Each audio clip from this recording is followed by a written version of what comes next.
Oh, right. So that he can open it.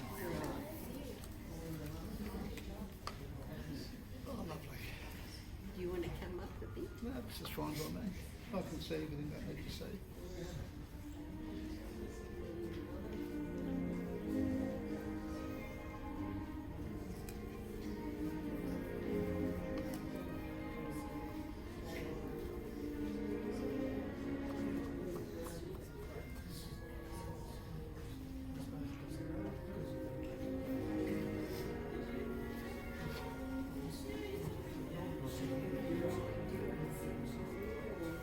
See this right?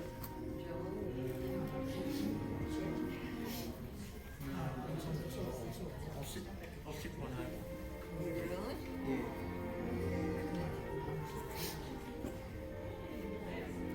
Oh, there.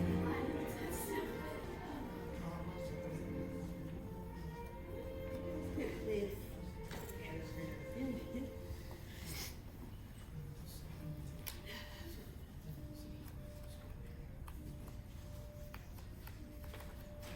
There you go, Ethan. I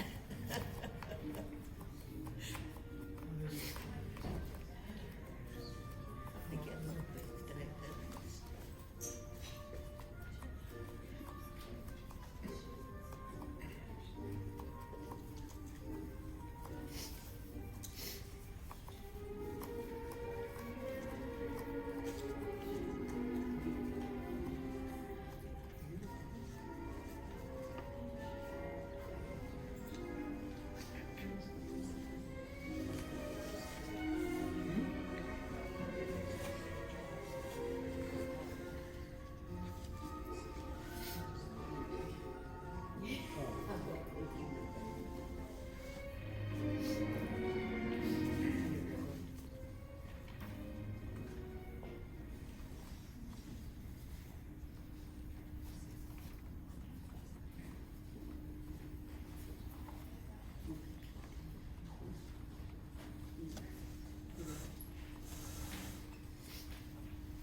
A wife, a mother, a grandmother too. This is the legacy we have from you. You taught us love and how to fight. You gave us strength. You gave us might. A stronger person would be hard to find. And in your heart, you were always kind. You fought for us all in one way or another. Not just as a wife, not just as a mother. For all of us, you gave your best. And now the time has come for you to rest. So go in peace, you've earned your sleep. Your love in our hearts, we'll eternally keep. We're gathered here to celebrate, reflect, and give thanks for the life of Patricia HARTMAN, whom God has called to his side. To give thanks for her life, and to reflect on all that she was to us. Each of you here will have your own special memories of Pat, and so we come together to share those memories and support her loving family. Pat was a devoted wife to Jim, who has predeceased her, a beloved mother and mother-in-law of Yvonne and George, Greg and Julie, Craig and Sally, and Graham, as well as being a devoted grandmother and great-grandmother. Pat's family wish to express their deepest gratitude to the staff and former members of Finley Regional Care for their love, care and attention given to Pat during her time with them, and for their card and thoughts at this time of mourning. We now might take a few moments for a bit of a personal reflection.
important day when we gather together to honour a life and mourn a death. Time stands still for just a moment as we stand here to acknowledge that someone who has touched our lives has left an imprint on our hearts and that our souls are eternally changed. There are really no words that can be spoken to soften the sorrow or lessen the loss that is felt from losing someone close to us. At the passing of a loved one, those of us that are left behind feel a profound sense of sadness, emptiness and grief. Feelings of deep loneliness set in as we envision a future without Pat. But I would like to remind you that grief and love are two emotions that are absolutely inseparable. If you think about it, you will realise that grief simply cannot and does not exist except where there has been love. We don't grieve for someone that we have not loved. And it might not be quite so obvious, but love doesn't exist except that in loving, we undertake to pay for all the joys and privileges of that love in the experience of grieving, of parting. None of us can know when this is going to be. For some it is sooner, and for some it is later. But inevitably, there is a price to pay. Everything has its price, and grief is the price we pay for the privilege of love. And you must realise that the only people who will be spared the pain of grief are those who have never known love. It is important to realise that Pat will always be with you. She will live on in your hearts and in the lives of all who knew her. Pat is very close to us in spirit, having only gone beyond the sound of our voices and the touch of our hands. Pat left this life on the 12th of June, but her spirit and her living made a difference and will continue to do so as long as each of you here remember in your hearts and carry the lessons of her life with you. You are now the representatives and the ambassadors of Pat's legacy. She gave you the wonderful gifts of kindness, graciousness, strength, acceptance and love. Pat showed you how to live with challenges and struggles and how to survive. While not every moment was easy, and not every memory etched in gold, in the final analysis, Pat gave to each of you every inch of what she had to offer. She never held back and always tried to give you her all. You are Pat's future and her memories. Be kind and patient with one another and allow each one of your family to experience grief in the way that fits them best. I'd now like to invite the 4 siblings to come forward and share the eulogy with us.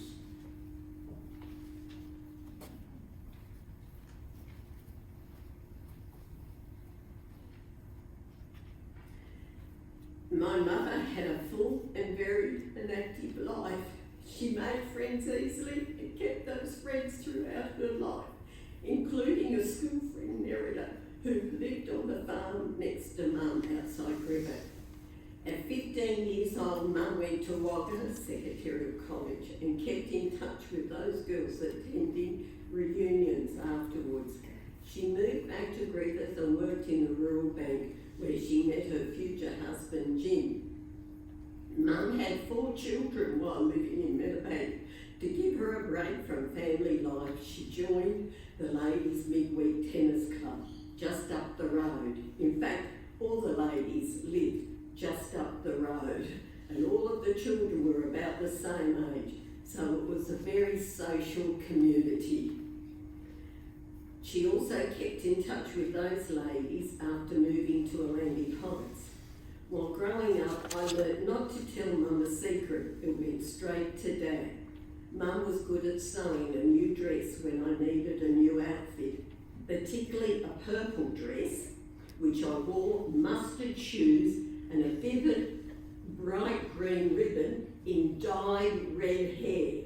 I won't say there's another story to that incident. And I was allowed to go to the Johnny O'Keefe concert just the same. So I went there. So, yeah, Mum also made my ball gowns. I had 2 graduation balls while I was nursing over the 3-year period, and she made those. I just used to pop home, Mum, I need another dress, I'm going to a ball, and she'd do that for me. Even my wedding dress, I kept her very busy. When Mum moved to Albury Heights, she commenced work again as a librarian assistant at Albury Heights Primary School and Brookvale Primary School, and she did that for about 10 years. Then another move after my father passed away, which is actually 30 years ago, it's a long time. She moved to Narrowena. During those years, she was back into playing tennis and joining Crowbus, a view club, and she went to church on Sundays with a lady called Norma Rose. She went to the Presbyterian church, even though she was Anglican, it didn't matter. And then when she was in the nursing home, she went to the Catholic. She liked him, Father Martin's. She did bus trips with Hopkins buses in Manly, and she did cruises with a group of her lady friends. She went to weddings and family holidays. And at the age of 72, she went on a camping safari that George used to have E&C tours, and she went with her 2 sisters, Eleanor and Beatrice. She never camped in her life, and we had to camp in tents, and she made sure I went in her tent near the toilet. That's what she needed, to go to the toilet in the middle of the night. Not long after Mum's 80th birthday, she became ill, so ill from a hernia operation, she could not look after herself. I made a very big decision and brought her down to Finley, away from all that she loved and knew in Sydney. A little old grey-haired lady, but for 12 years of life at Finley Regional Care, she made new friends. There was a lady there called Sybil, and she was well liked with the staff and volunteers. And now the next step is to be buried with Dad, because I found a letter that he wrote to her, and he loved her very much. So that's what we'll be doing at a later date. Thank you. Gregory. Thanks, everybody. So good. Yeah, I think you're right, like Lawrence. Mum's spirit will live on. Like, I think she'll live on through her kids and grandkids, nieces and nephews. Grandchildren. Yeah, all great grandchildren. Yeah, Mum had a wonderful life. You'd probably say she was a quite achiever. Like she looked after 4 kids. It wasn't easy in those days. There wasn't too much childcare. She had 1 child, Craig, was very sick when he was young. And then she looked after Grandma Hartman. And then of course Grandma Grandma Proctor.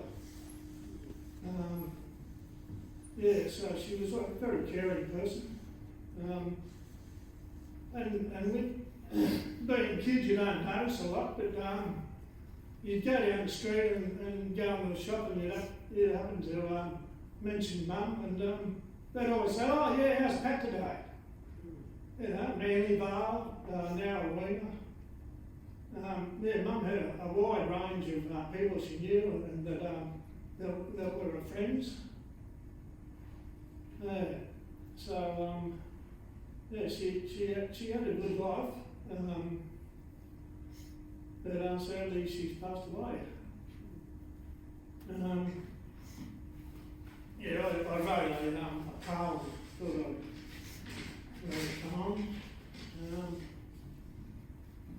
Yeah, I better put my glasses on.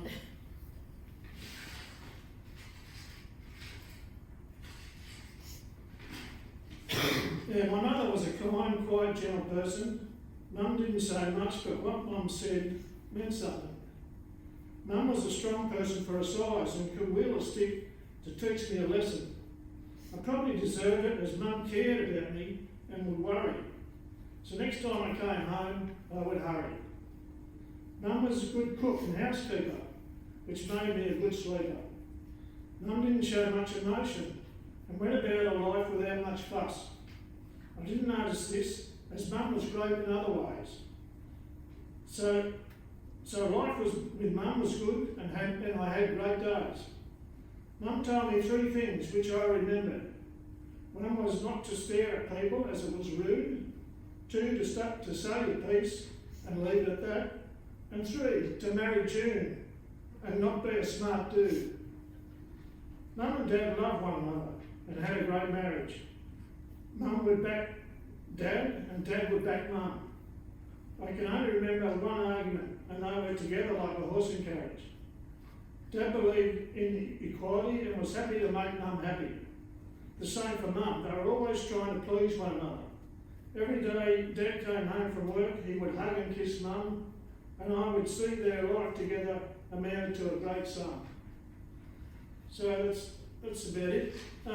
Just looking at the program, I've had a few condolences, and some of my cousins, like they're a lot older than me, and they remember Mum's wedding, and they said she was a beautiful bride. And just looking at this, I can see why. Yeah, okay, thanks very much.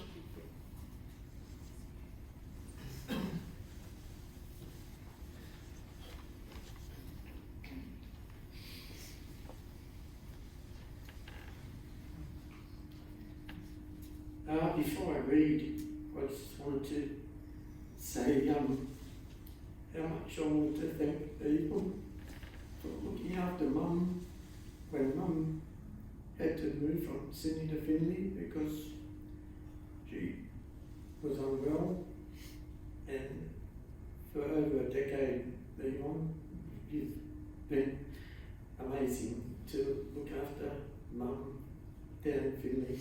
And also want to say thank you to Sally for stepping in and seeing that Mum got the proper care when she got sick in Sydney.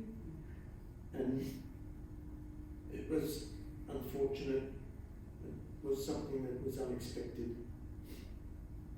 But what I wanted to share with you is a couple of things I remember about Mum more recently.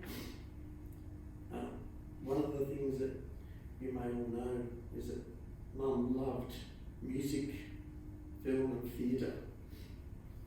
And she also loved her garden, and she loved her family very much. When I was a child at school, Mum arranged for me to take up piano lessons.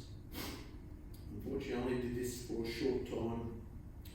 And once I left school, I took up drums. I think Mum tolerated the sound of me practicing in my bedroom, but after rehearsals in the bedroom, sometimes Mum and Dad would say, "Can you play a little bit softer?" And I say, "Mum, they're drums, and I'm in a bedroom." And she would say, "Well, I can lend you a few towels and you can cover everything up." And I thought, okay, well, this is going to be a bit difficult for me. But what did Mum and Dad do? They made a music room as a refurbishment of the garage. And then the music room became somewhere where Graham and I could practice our instruments. I'm sorry I gave up piano, and one of the reasons is because I'm sure Mum would have appreciated me playing for her, and I would have loved to have played for Mum. Also, one of the other reasons I was sorry I gave up piano was I was a little bit envious of Graham because Mum and Dad bought him a baby grand piano. and installed that in the music room. And every time I saw that, I thought, wow, but I wasn't allowed to touch it. And Mum and Dad would listen to Graham play on the baby grand piano. Graham continued his piano lessons and achieved a grade 8, I believe. I didn't have any distinctions with my playing the drums, but I did go on to playing in many bands. And even though Mum and Dad didn't come and see me, I know that they always wanted the best for everybody, and they wanted the best musically, which is why they encouraged our music. When Mum was living in Sydney, she used to come and visit myself, Sally, Max and Miranda on a Sunday morning after going to church, as you heard everyone say, with Norma Rhodes. She would come to our house and have morning tea. I would say to Mum, "How was the service this morning?" To which she replied, "Oh, the minister was boring, but the singer and the choir was good." Once Mum moved to Finley after becoming sick, we had the opportunity of visiting her, and we used to pack up the family and drive from Sydney to Finley on regular annual trips. Sometimes I would come down to see Mum, but in hindsight I wish I'd come more often, because when I did get to see Mum, it was all too brief, but she was always wanting to know how the children were, and she always wanted to know how were their musical pursuits and their scholastic endeavours, and I would bring her up to speed with how they were going at school and what they were doing musically. Pat was always amazed when we made trips to Philly on how quick Sally's and my children were growing up, and she always was wonderful with her appreciation for them coming down to Finley. One year, Max and Sasha played for Mum in the courtyard of the nursing home, and some of the other residents were there. I do remember there was a little round of applause after Max and Sasha finished playing. We enjoyed travelling to Finley. We also got to see Yvonne and George, of course, and to get out of Sydney, enjoy the country air, wide open spaces, and visit Mum was always something we looked forward to. Pat was very proud of her grandchildren as well as her children.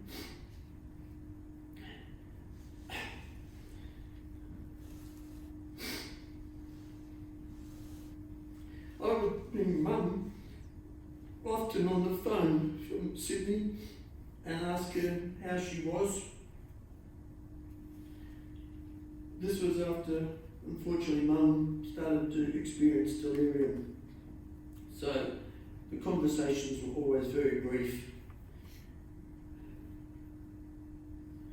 I never took that personally because I understood that Mum had difficulty sustaining a conversation. She always sometimes would ask about the children, and that was always good because I knew that they were always foremost in their mind. When she'd finish the conversation, she'd say to me, "Thanks, Shireen, I've got to go now." I'd say, "Where are you going? You're in a nursing home, you're going nowhere." But anyway, that was how she used to wrap up the conversation. When Mum got sick in Sydney, I didn't know how I would cope because she'd been such a big part of my life, being my mother, of course. had my own family as well to support me.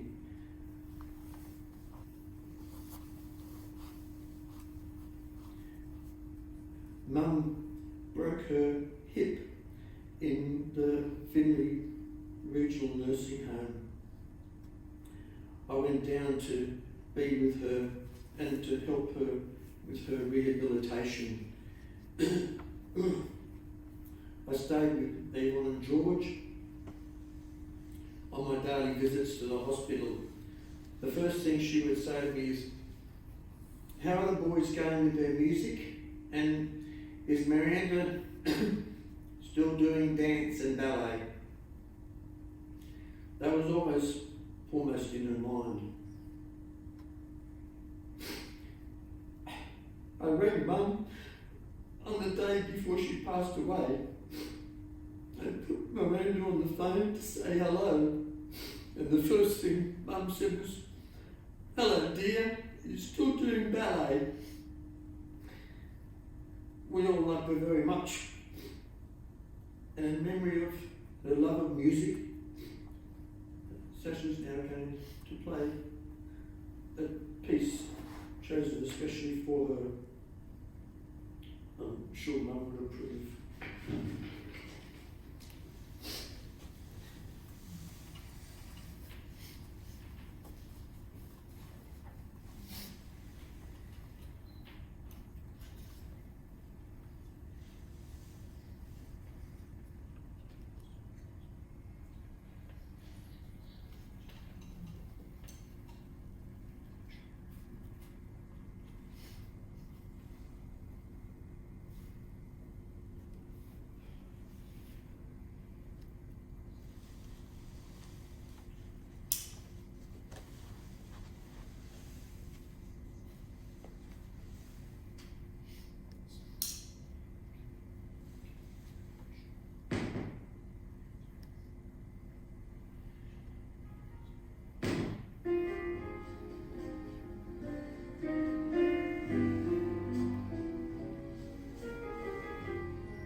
Ever since I can remember, we had a piano in the home.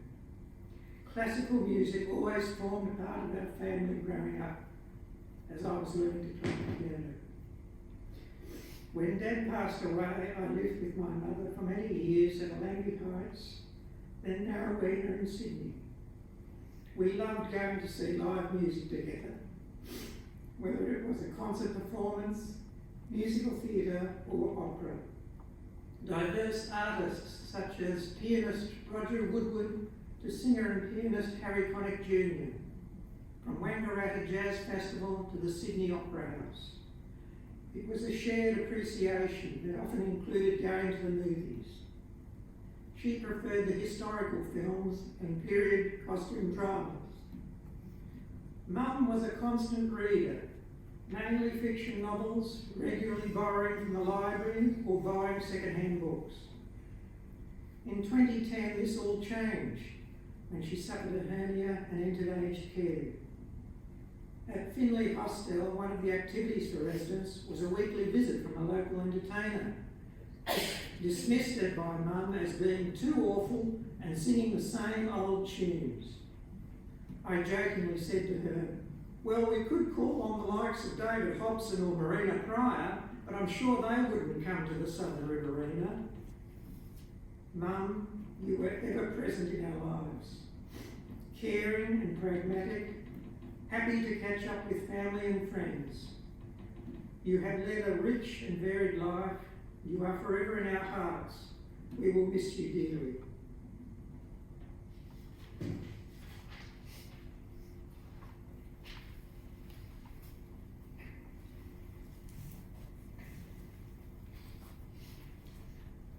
Now I feel might be a good opportunity for us all to take some reflection of Pat's life. You may choose to offer a silent prayer, or remember the love she shared, her smile, her strength, the good times and the difficult, but do so in thanksgiving of the life she shared with you all. We'll now listen to Sasha play another tune on the saxophone.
invite those who wish to join as we say the words of the Lord's Prayer together. Our Father, who art in heaven, hallowed be thy name. Thy kingdom come, thy will be done, on earth as it is in heaven. Give us this day our daily bread, and forgive us our trespasses, as we forgive those who trespass against us. And lead us not into temptation, but deliver us from evil. For thine is the kingdom, the power and the glory, forever and ever. Amen. The final parting is bound to bring sorrow and heartache whenever the ties of love and friendship are involved. Take comfort, however, in the knowledge that nothing can take away the good times that you shared with Pat, and nothing can possibly affect the happiness and experiences that Pat herself had with you. What has been forever. The past, with all its meaning, is sacred and secure. Your love for Pat and her love for you cannot be altered by time or circumstance. Remember the significant moments and the fun times that you had with her, the times you struggled with her, and the times as friends you tried to support her. You will remember Pat's life by the memories she leaves behind. But most of all, remember her with love as long as you live. Those of you who feel deeply will grieve deeply. No philosophy or religion has taught us to prevent this wholly natural reaction from the human heart. We come into this world with nothing, and we leave with nothing. But the memories we leave behind with our family and friends are a mark of our life success. Nothing can detract from the joy and friendship you shared with Pat, and nothing can possibly affect the happiness and depth of experience that she herself knew. Tenderly, lovingly and reverently, we will commit the spirit and body of Patricia HARTMAN to a more peaceful place.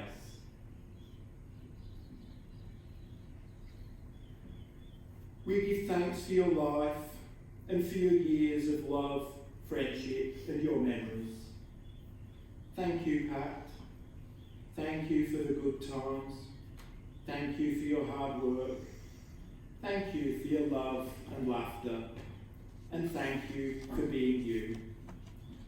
You have filled your niche and accomplished your tasks. You leave this world a richer place than when you found it. And with great respect, we bid you a final farewell. You will live on in the hearts of everyone you touched and nurtured while you lived on this earth. And holding the thoughts of Pat in your heart means for you that death ends a life, not a relationship. As we look back over time, we find ourselves wondering, did we remember to thank you enough for all that you had done for us? For all the times you were by our sides to help and support us, to celebrate our successes, to understand our problems and accept our defeats, and for teaching us by your example the value of hard work and good judgment, courage and integrity. We wonder if we ever thank you for the sacrifices you made, to let us have the very best, and for the simple things like laughter, smiles, and the times we shared. If we've forgotten to show you our gratitude for all the things that you did, we're thanking you now, and we're hoping you knew all along how much you meant to us. Thank you everybody for your presence and support here today. And the invitation is extended for you to join and share refreshments at the Atura Hotel, Dean Street in Albury, when you leave the crematorium. Thank you.